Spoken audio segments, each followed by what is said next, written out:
नमस्कार. यमट्रिक्स कट्टा या चॅनलवर तुमचं मनापासून स्वागत. आजपासून आपण मराठी व्याकरणाची संपूर्ण मालिका सुरू करणार आहोत. मराठी व्याकरण हा विषय स्पर्धा परीक्षेसाठी अत्यंत महत्त्वाचा आणि स्कोरिंगचा विषय आहे. या मालिकेत आपण मराठी व्याकरण अगदी सोप्या पद्धतीने शिकणार आहोत.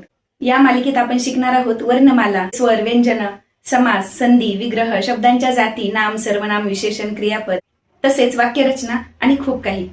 सर्वात आधी आपण समजून घेऊ मराठी व्याकरण म्हणजे काय.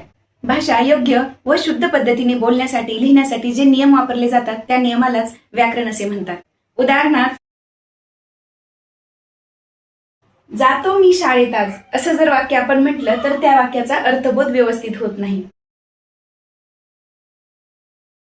त्याऐवजी मी आज शाळेत जातो असं म्हटलं तर वाक्य हे व्याकरणदृष्ट्या अचूक पद्धतीने येतं. म्हणजे हे वाक्य जातो मी शाळेत आज अशा पद्धतीने न वाचता मी आज शाळेत जातो अशा पद्धतीने वाचावे. तर अशा अनेक नियमासहित स्पर्धा परीक्षेसाठी उपयुक्त असणारं मराठी व्याकरण हे मी तुम्हाला अगदी सोप्या पद्धतीने शिकवणार आहे. पुढच्या व्हिडिओमध्ये आपण पाहणार आहोत मराठी वर्णमाला, त्यामध्ये स्वर आणि व्यंजन. त्यामुळे पुढील व्हिडिओ नक्की पहा व चॅनलवर नवीन असाल तर सबस्क्राईब जरूर करा. धन्यवाद.